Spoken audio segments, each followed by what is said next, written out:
আল্লাহর পক্ষ থেকে জিবরাইল আলাইহিস সালামের মাধ্যমে ডাইরেক্ট কোরআনুল কারীম বিশ্ব নবীর কলবে নাযিল হচ্ছিল। বিশ্ব নবীর কলব থেকে ট্রান্সফার করে হযরত আবু বকরের কলবে, ওমরের কলবে, ওসমানের কলবে, এমনি করে আল্লাহর রাসূলের প্রিয় সাহাবীদের কলবে ট্রান্সফার হয়ে গেছে। আল্লাহু আকবার বলবেন না? ট্রান্সফার হওয়ার কারণে যারাই কোরআনকে দিল দিয়ে গ্রহণ করতে পেরেছে, যাদের দিলে কোরআনের জায়গা হয়েছে, যারা তাদের দিলে কোরআনকে জায়গা করে দিয়েছে, তারা হয়েছে পৃথিবীর সর্বোন্নত মানুষ। কথা বলেন ঠিক কিনা? সম্মানিত আল্লাহর প্রিয় বান্দাগণ, কোরআন আল্লাহ তাআলা নাযিল করলেন বিশ্ব নবীর কলবের উপরে। বিশ্ব নবীর কলব থেকে ট্রান্সফার হয়ে আল্লাহর রাসূলের প্রিয় সাহাবীদের কলবের উপরে চলে গেল।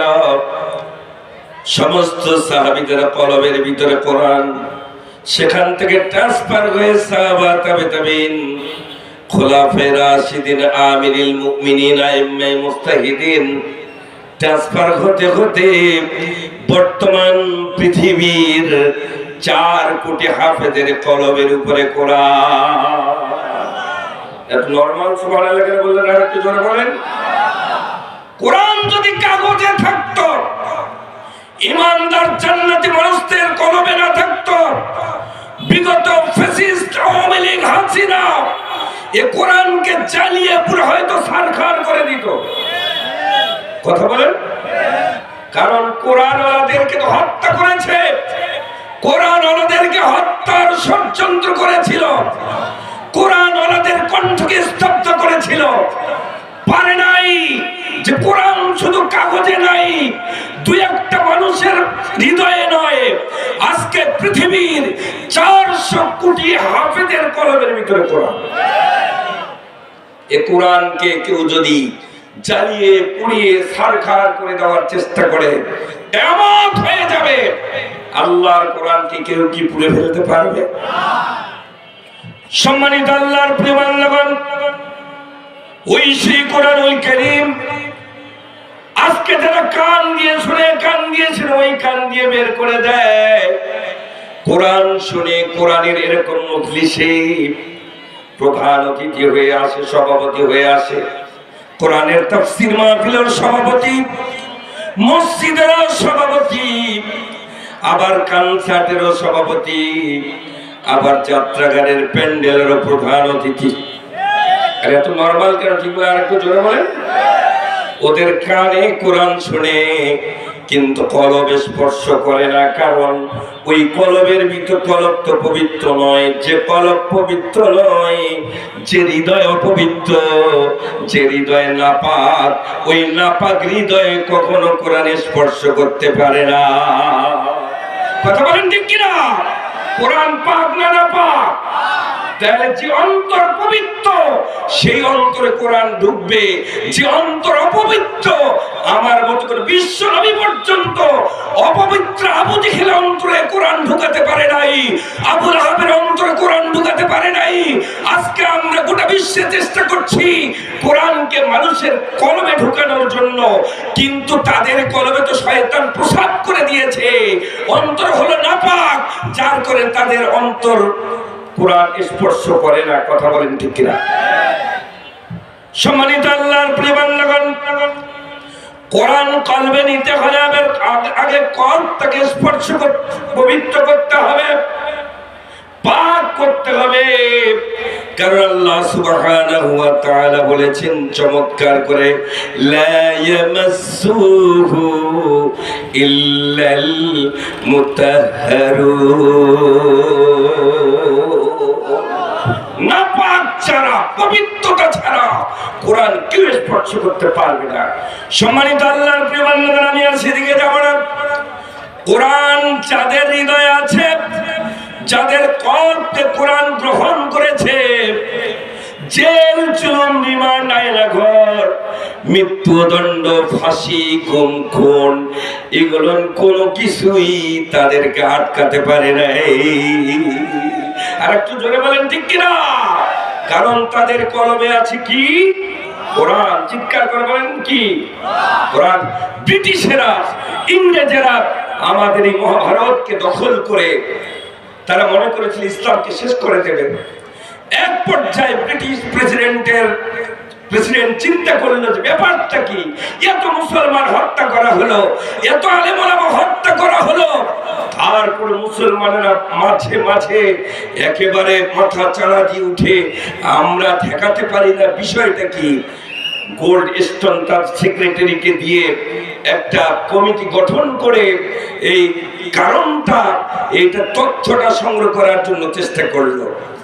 10 বছর ধরে তথ্য সংগ্রহ, 10 বছর পরে তথ্য সংগ্রহ করে বিশাল একটা বই লেখলো। সেই বইয়ের 2 লাইনে আমি সারাংশটা বলে দেব।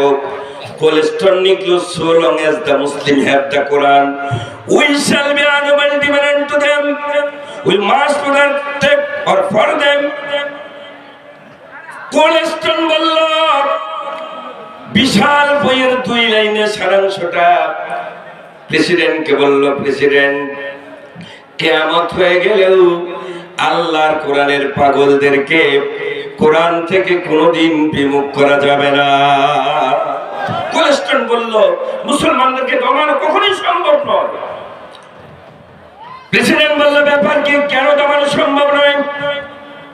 বলল কারণ হলো কোরআন যতদিন মুসলমানদের কাছে আছে, মুসলমানদের হাতে যতদিন কোরআন থাকবে, ততদিন এই মুসলমানদেরকে কেউ দমাতে পারবে না।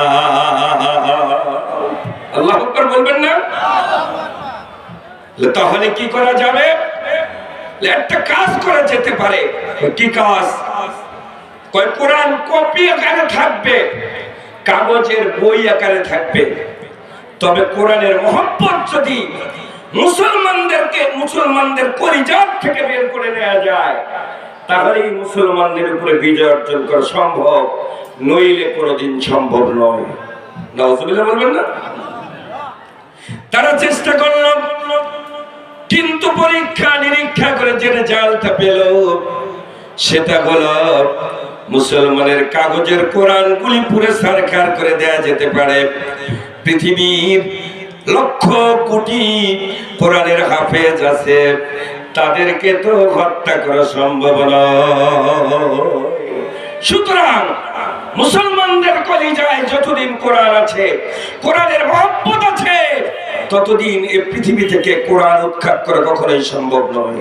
সুতরাং আজকে যারা ওই আবু জেহেলের নাতিপুতি ফেরাউনের গোষ্ঠী, আজকে যারা ষড়যন্ত্র করছে কোরআনের বিরুদ্ধে, ইসলামের বিরুদ্ধে, তাদেরকে আমি সাবধান করতে চাই, তোমাদের চেষ্টা ব্যর্থ হবে, তোমাদের চেষ্টা কখনো সফল হবে না যতক্ষণ পর্যন্ত মুসলমানদের কলিজায় কোরআন থাকবে। কিয়ামত হয়ে যাবে, মুসলমানদের কলিজা থেকে কোনোদিন কোরআন হারাবে না। আর কথা বলেন ঠিক কিনা? সম্মানিত আল্লাহর প্রিয় বান্দাগণ, এজন্য বিশ্বকবি কবি সম্রাট ডক্টর আল্লামা ইকবাল রহমাতুল্লাহ আলাইহি বলেছেন, ওয়া জামানা মে মুআজ্জাজাত হে মুসলমান হোকর, ওয়া জামানা মে মুআজ্জাজাত হে মুসলমান হোকর, और तुम खरे गए तारके कुरआन होकर। আল্লাহু আকবার বলেন। বিশ্বকবি কবি সম্রাট ডক্টর আল্লামা ইকবাল রহমাতুল্লাহ আলাইহি বলেছেন, মুসলমানের এক সময় গোটা পৃথিবী শাসন করেছে, মুসলমানদের অঙ্গুলি হেলনে গোটা পৃথিবী থর থর করে কেঁপেছে। আজকে সেই মুসলমানেরা লাঞ্ছিত, পদদলিত, উপেক্ষিত, অপমানিত, পরাজিত, এর পিছনে একটি মাত্র কারণ, সেটি হলো মুসলমানেরা কোরআন থেকে বিচ্ছিন্ন হয়ে গেছে। কথা বলেন ঠিক কিনা? বিশ্বকবি কবি সম্রাট ডক্টর আল্লামা ইকবাল রহমাতুল্লাহ বলেছেন, और तुम खारे गए तारके कुरआन होकर। মুসলমানেরা এখনো যদি তাদের হারানো ঐতিহ্য, হারানো তাহজিব তামুদ্দিন ফিরে পেতে চায়, এখনো যদি মুসলমানের কোরআনের কাছে ফিরে আসে, হৃদয় দিয়ে, কলিজা দিয়ে, কল্প দিয়ে কোরআনকে গ্রহণ করতে পারে, তাহলে পৃথিবীর বিজয় মুসলমানদের পদচুম্বন করবে। চিৎকার করবে আল্লাহু আকবার। সম্মানিত আল্লাহর প্রিয় বান্দাগণ, আমি যে আয়াতে কারিমা তেলাওয়াত করেছি সেখানে যেতে চাই। তাহলে আজকে আমাদেরকে বিজয় অর্জন করতে গেলে আমাদের কলবে জায়গা দিতে হবে কোরআন। আর যে কলবে কোরআন থাকবে তার গোটা বডিটা, কাজকর্মটা, তার জীবনটাই হবে জীবন্ত কোরআন। কি কথা বলেন ঠিক কিনা? এই কোরআনকে যদি আপনি ছেড়ে দেন, কোরআনকে যারা মানে না, কোরআন বাদ দিয়ে যারা মন মতো জিন্দেগি যাপন করে, আল্লাহ তাদের ব্যাপারে কথা বলেছেন, তাদেরকে কুকুরের সাথে তুলনা করেছেন। যারা কোরআন বাদ দিয়ে মন মতো জীবন যাপন করে, নেতার মন মতো, নেত্রীর মন মতো, কালমার্স, লেনিন, মাও সেতুনের মতো মন মতো যারা জীবন যাপন করে, তাদেরকে আল্লাহ তুলনা করেছেন কুকুরের সাথে। কুকুর বলে গালি দিয়েছেন, আমি না, আল্লাহ দিয়েছেন। আল্লাহ বলেন ওয়ালাউ শিনা লারাফানাহু বিহা ওয়ালাকিন্নাহু আখলাদা ইলাল আরদ ওয়াত্তাবা'a হাওয়াহু ফামাতালুহু কামাতালিল কালব ইন তাহমিল আলাইহি ইয়ালহাদ আও তাতরুকুহু ইয়ালহাদ যালিকা মাতালুল কওমিল্লাযীনা কাযযাবু বিআয়াতিনা ফাকসুসিল কাসাসা লাআল্লাহুম ইয়াতাফাক্কারুন।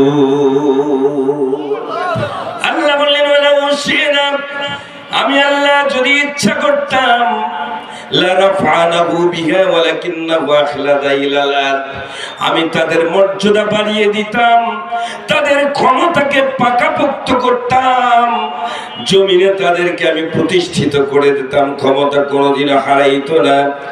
দুর্ভাগ্য হলো ওয়াত্তাবা'a হাওয়াহু, তারা কোরআন বাদ দিয়া নিজের মন মতো, বাবার মন মতো, স্বামীর মন মতো, নেতার মন মতো, নেত্রীর মন মতো যখন চলাফেরা শুরু করেছে, রাষ্ট্র পরিচালনা করা শুরু করেছে, আমি আল্লাহ তাদেরকে আর মানুষ রাখি নাই। ফামাতালুহু কামাতালিল কালব, যারা কোরআন বাদ দিয়া, আমার বিধান বাদ দিয়া যারা মন মতো জীবন যাপন করে, মন মতো জিন্দেগি যাপন করে, মন মতো রাষ্ট্র পরিচালনা করে, আল্লাহ বললেন তাদের উদাহরণটা হলো ওরা হলো কুকুরের মতো। কে বলেছে? আর একটু জোরে বলেন। যারা কোরআন আল্লাহর বিধান মাফিক জিন্দেগি যাপন করে না, ব্যক্তি, পরিবার, সমাজ, রাষ্ট্র যারা পরিচালনা করে না, পরিচালনার সিদ্ধান্ত গ্রহণ করতে পারে না, পরিচালনার চেষ্টা করে না, আল্লাহ তাদেরকে কিসের সাথে তুলনা করেছেন? একটু চিৎকার করে বলেন, আর একটু জোরে বলেন। আল্লাহ ফাকসুসিল কাসাস, হাবিব এই ঘটনাগুলি জাতির সামনে আপনি ব্যাখ্যা সহ, উদাহরণ সহ বর্ণনা করেন, লাআল্লাহুম ইয়াতাফাক্কারুন, আশা করা যায় হয়তো এই হতভাগারা একটু চিন্তা ভাবনা করবে।